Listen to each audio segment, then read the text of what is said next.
It's time for this week's episode of Brandon Sports Talk, featuring in-depth interviews from those who are trending in the world of athletics. And now, here's the host of Brandon Sports Talk, Brandon Pate.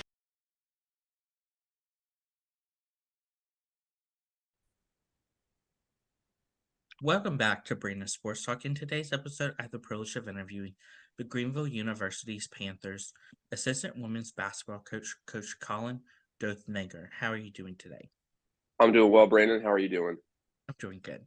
Can you talk about how you knew that you wanted to get started in coaching in college women's basketball? Yeah, so kind of long story short, I didn't know that I wanted to be coaching in college basketball. I was a high school coach previously here in Greenville, Illinois, and thought that I'd be there for pretty much the entirety of my career. And then my family and I moved a couple years ago trying to chase a business opportunity. It turns out that it was the wrong one, so we moved back to Greenville. And so obviously my coaching position had been taken over by my assistant. And so Coach Mo, who is our head coach, who I've known for a long time, reached out and said, "Hey, I know you're back in Greenville. Would you like to be on staff?" And so that's kind of how it's been. So I just finished my second year at Greenville University, and yeah. So long story short, I didn't know I wanted to coach college, but here I am. What was that experience like going to Greenville and playing collegiately? Yeah, so I'm a Greenville resident, born and raised. Been here for about 40 years. So obviously played at the local high school, played for Coach Barber here at the university. It was definitely different going from Greenville High School to Greenville University. Everybody referred to you as a townie. It's a small town, so it was a fun experience. Met some great friends. My best friends to this day are people that I play basketball with or roommates with at Greenville University. So yeah, just had a fun time.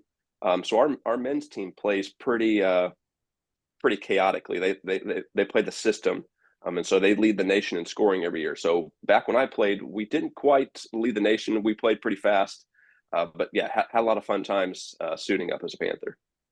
Of course, what was that experience like for you, as you said, being a native of Greenville and playing for your hometown? Yeah, it's weird being in a small town having a university. Sometimes it almost feels like it's two separate places. Like the university is just totally separate from the town. So it was nice to be, someone who's had a foot in both things, right? Like I know a lot about Greenville. Grew up as a Comet at the high school, and then playing as a Panther. So it was cool to kind of combine those things. My mother worked at the university. And both my older siblings went there, so yeah, it was just a fun experience to kind of bridge those gaps. And then, obviously, kind of when people came to Greenville, kind of tell them, okay, here's what Greenville's like, or here we go for the best ice cream, or like take them down some country roads. So yeah, it was a fun experience, kind of being the person that kind of bridged the gap between university and town. As a player, what was that feeling like putting on that jersey representing them? Yeah, I mean, honestly, it felt very similar. Where I had a lot of pride in my town. Growing up here in Greenville, I care a lot about it, and so having Greenville across the chest, for 4 more years than just in high school was a good opportunity. And I hope I represented us well and played hard and gave everything I had. What was that transition like for you going from being a player to coaching at your alma mater?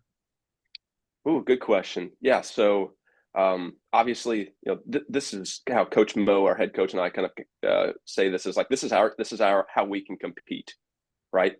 So like obviously I'm not playing anymore. Last time I played a few years ago, I had a concussion and a sprained ankle. I'm like, my playing days are over, right? So this is my chance to compete. So I love the sport. I've always been a part of a team. Always been part of a basketball team. So it's been good to be a part of it. And as you said, kind of that transition from being an alumnus and a former player to a coach now. It is still weird, like not being able to go out there and still like go do it. But really enjoyed my 2 years so far on staff. Of course, for you, what was that transition like as playing men's basketball to now coaching on the women's side? Yeah, I mean, as far as men's to women's, like basketball is basketball. Obviously, again, compared to our men's team, they play extremely fast, right? They want to score 200 points if they can, so that's a little bit different. But really, like, it's just about connecting with people. And it's still just strategy, right? It's just like, okay, they're doing this. What can we do? How can we be? How can we make them react to us and not us react to them? So transition has been, yeah, really good. Again, we work a lot with the men's staff. So Coach Barber and I see each other all the time. My former coach. So yeah, it's been a pretty seamless transition. For you as a coach, what was that feeling like stepping onto that court for the first time as a coach and not a player? Yeah, and I and kind of also talking about how I was a high school coach before, like it was weird walking out there the first time. So I guess I should back up too. So during the COVID season, I was still the high school coach. And in Illinois, we got shut down. So Coach Mo and I agreed that if one of our seasons got shut down, we would help each other. So it turns out the high school season got shut down until like late March. So I helped that whole first semester at Greenville University as just a volunteer, and then obviously then coached my high school season later on. So when I say 2 years, it was like I did a half year there, and then I did a half year when we moved back, and then I just finished my first full year. So long way to say like it was really weird stepping out there the first time because I was technically still a high school coach, um, but I also had two former players on the team that I coached in high school. So one of them is still on the team. She's going to be a senior this coming season. So that was a really cool experience to be able to coach them again after, obviously you see them graduate in high school and, they move on to something else and you're thinking never coach them again. And life comes at you fast and changes happen. So it was really cool to get to coach those two girls again. Of course, as you said, being a high school coach, and what was that experience like transitioning from getting to see them in high school, coaching them, to now coaching them on the college level? Yeah, I would say that sometimes we're awesome, like we were in sync with each other, like knowing what each other, we're thinking, and there were times where kind of button heads, just like old days back in high school. So no, but it's all about connections, as I mentioned before, like knowing those two young ladies pretty well and their families, and just kind of knowing what makes them tick, trying to put them in the best situation to succeed. While also not showing favoritism to them because I've known them for literally their whole life. So, but it was great. My kids, my own children were able to come and cheer them on. So that was cool to, again, to have that unique experience with seeing them play again. And it's in towns like, our the families don't have to travel very far to go come see them play. So it was a fun experience and I'm looking forward to one more year with our senior. What was that feeling like when you became the assistant coach for Greenville University? Yeah, so honestly, I didn't know what to expect. Especially when I came on full time. We had a graduate assistant at the time also, and so really my role was kind of varsity strategy, X's and O's, game prep, that kind of thing. And then our graduate assistants graduated, right? And so this past year we did not have a graduate assistant; it was just me and Coach Mo. So my role has changed a little bit, kind of into a lot more recruiting. So never would have thought that I would enjoy recruiting, right? Even as a high school coach, I'm like, oh, I don't know if I would like that at all. I've actually kind of grown to like it, and part of that is you're building relationships with people, right? You're just talking hoops. You're just talking about them, getting to know them as people, and it's still a little weird trying to convince people to, hey, you should come here, and you're going to have to pay this amount, right? Whatever. So, but it's been good. I feel like I've grown in that regard. So if it doesn't challenge you, it doesn't make you grow. So really enjoyed my experience so far. So far as a coach, what have been some of the things that you've been able to accomplish? Yeah. So this past season we finished third in conference, and that's been 2 years in a row. So obviously that's tremendous, right? Finishing in the top half of the conference. Our ultimate goal, though, is to win conference, and it's been since 2019 since Greenville University has won women's basketball conference. So that's kind of our goal. We've had great years. We've had amazing kids that have gone on to graduate and are doing great things in their life. Like that's the ultimate goal, right? As you know, we are Division III, so our goal is student athletes, right? They are students first, and so we're trying to put them in a position to succeed in life. So off the court, like that's the biggest win we can have, and then on the court, although we've won more than we've lost, we're still trying to climb that mountain, trying to get back to the top of the conference. What does a typical game day look like for you as a coach versus for your players? Yeah, good question. So it's a little bit different for me. So I teach full time at the high school.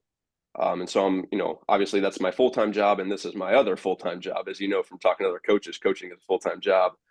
So it just depends on the day, but most of the time, like we've done our work before game day, right? And so Coach Mo will typically finish kind of like our lineup substitution patterns. We kind of know when each player is going to get in the game and for how long. We have that predetermined. We always can alter that as the game goes on. But that's kind of like the final preparations on game day as a coaching staff. Otherwise, like we just show up and our kids lead themselves in the pregame workout, right? Um, you know, so really we're just pretty simple people. Like we just show up and like they get themselves ready, and we just kind of talk about it. Everybody has 40 minutes, right? Whatever your role is on the team, you've got 40 minutes to impact the team.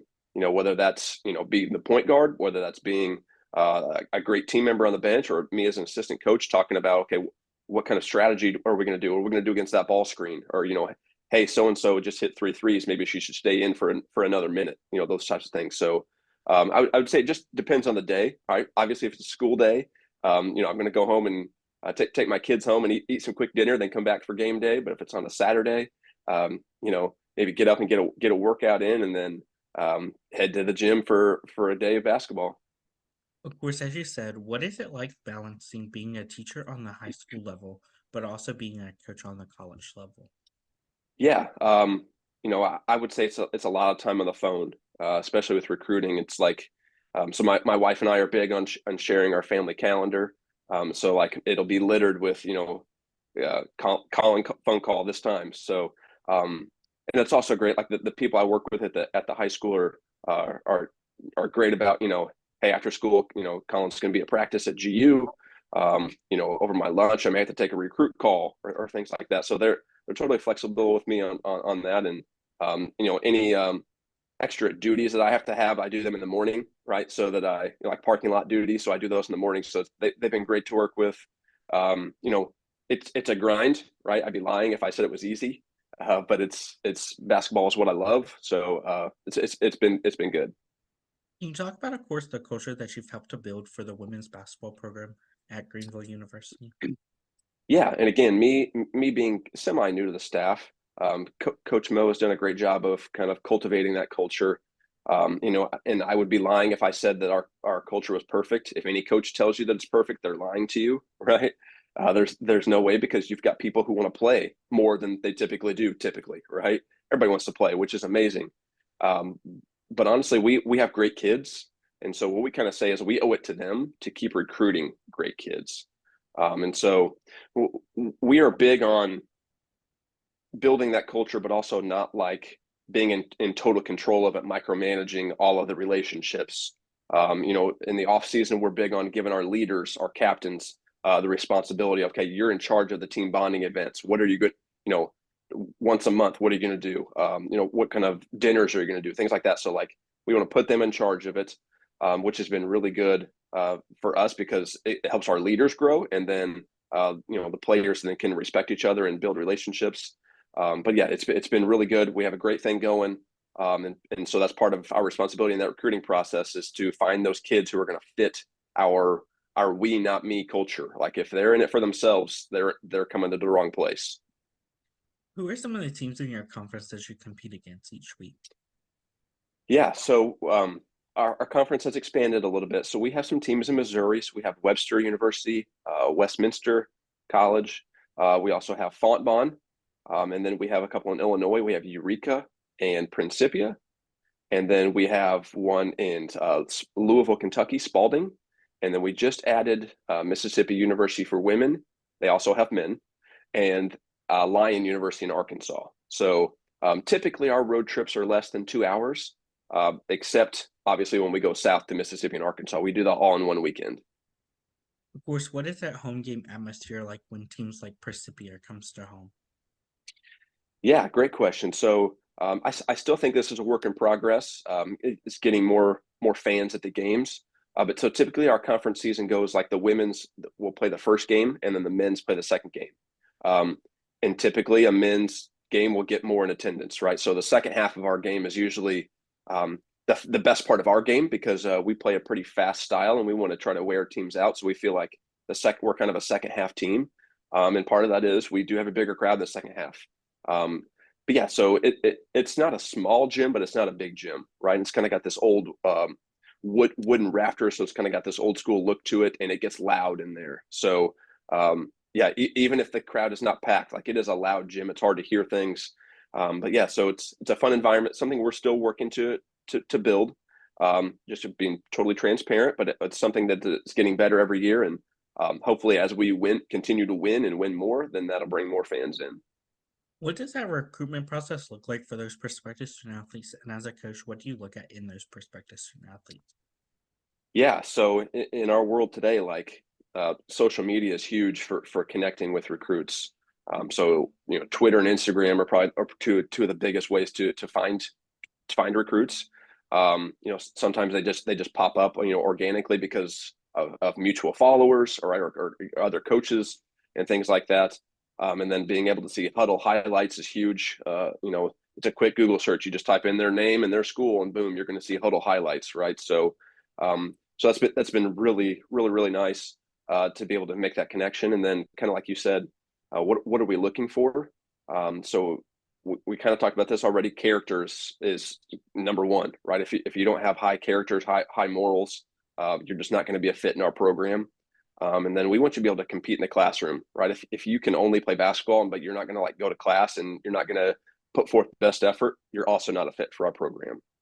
So someone who competes on the court, in their life, in their relationships with their friends, and then obviously has that character. And then specifically on the court, we're looking for versatility, right? If you can shoot, if you can create, you can defend, you probably can play for us if you can do those things, right? Even at Division III level, if you can only do one of those things, you can only drive, they're backing off of you. If you can only shoot, they're crowding you, right? So you've got to be versatile. So those are the things we're looking for. As a coach, what is it like seeing those freshmen put on that uniform for the first time and your seniors put it on for the last time? Yeah, so kind of a unique situation. So this past season, we had one senior, and we had quite a few freshmen, and we had a handful of freshmen that played some significant varsity minutes for us. So it was cool to see them step in and not be scared. Like they were ready for it. Like let's just go. Even first game of the year, thinking back, that seems like forever ago. But they stepped right in and just kind of did whatever we asked them to do. And there was a little bit of nerves, but they shook those off pretty quickly. So it was cool to just see them compete. Like you never know when you recruit players, how they're actually going to be once the lights are on and the ball's tipped up. But really happy with the way that our kids competed early on as freshmen, and then the way they grew over the course of the season was just outstanding. And then as you talked about, seeing our one senior, she was from Spain. And her parents got to come back for senior day.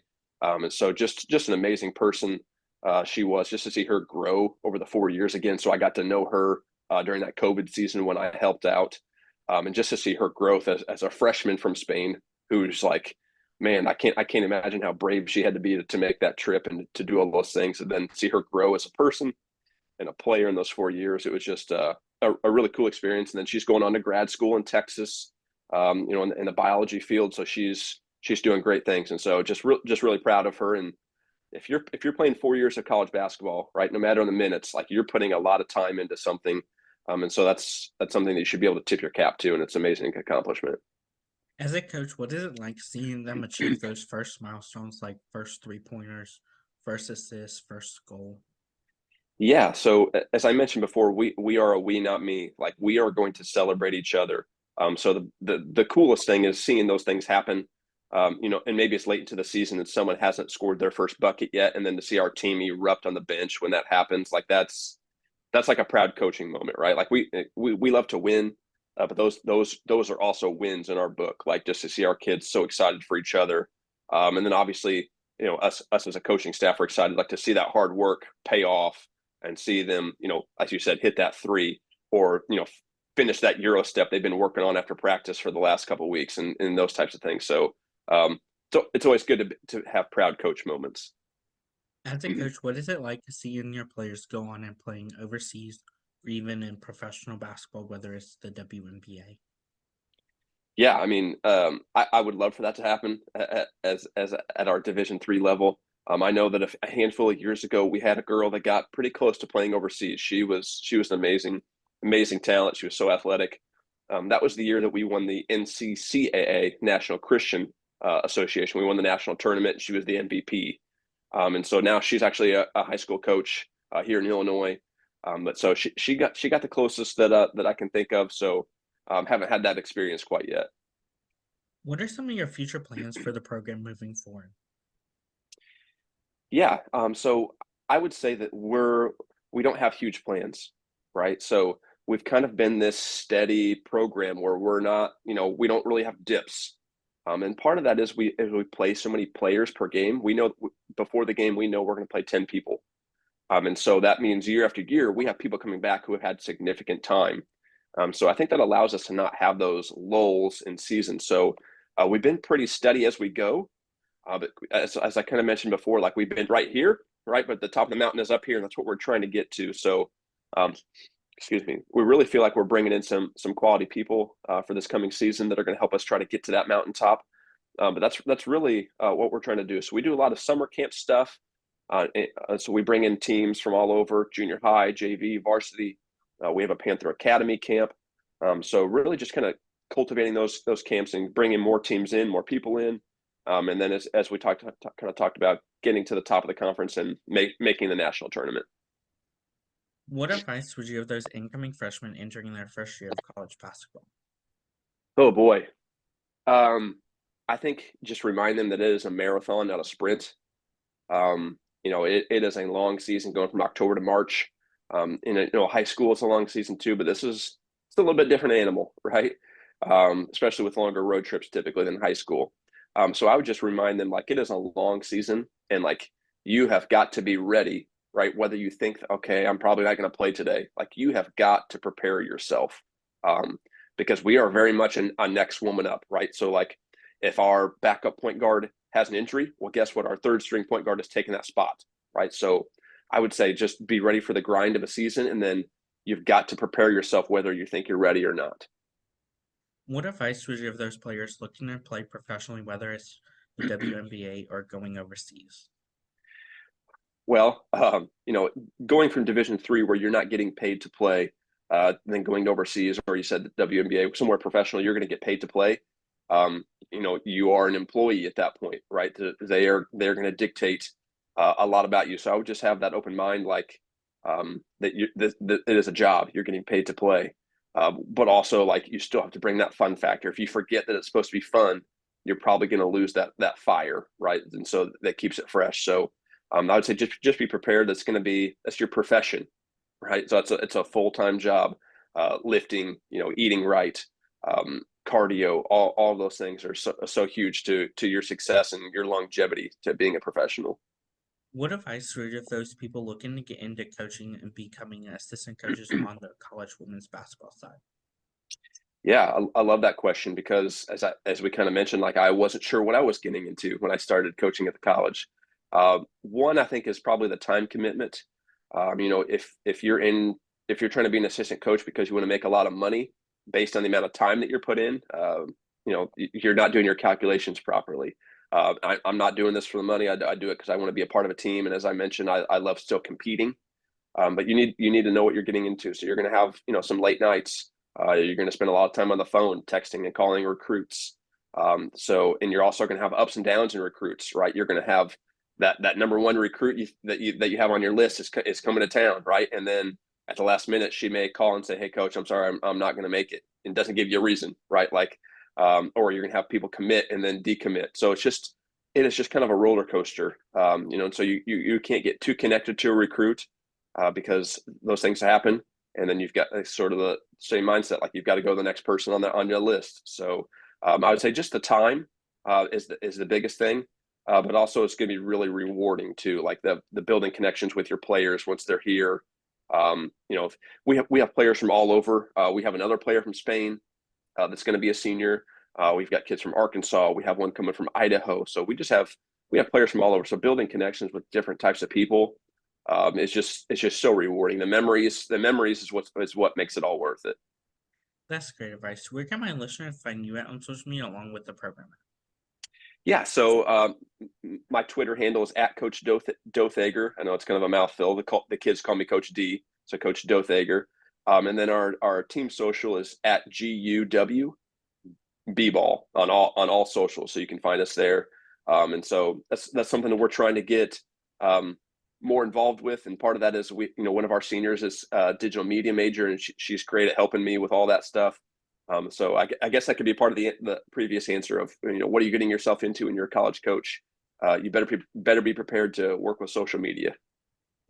Thank you again, Coach Kolin Dothager, for your interview, and best of luck in your future with the Greenville University Panthers as the assistant women's basketball coach. Thank you so much. I appreciate that, Brandon. I appreciate your time, and wish you the best in your future podcasts. Thank you. You can find Brandon Sports Talk on Instagram at Brandon Sports Talk, Twitter at Talk_Brandon, and you can find me on YouTube at Brandon Sports Talk. Don't forget to like, comment, and subscribe. Thank you again, Coach, for your interview, and best of luck in your future. Thanks, you too. You've been watching Brandon Sports Talk. Please feel free to like, share, and subscribe to Brandon Sports Talk on social media and on YouTube.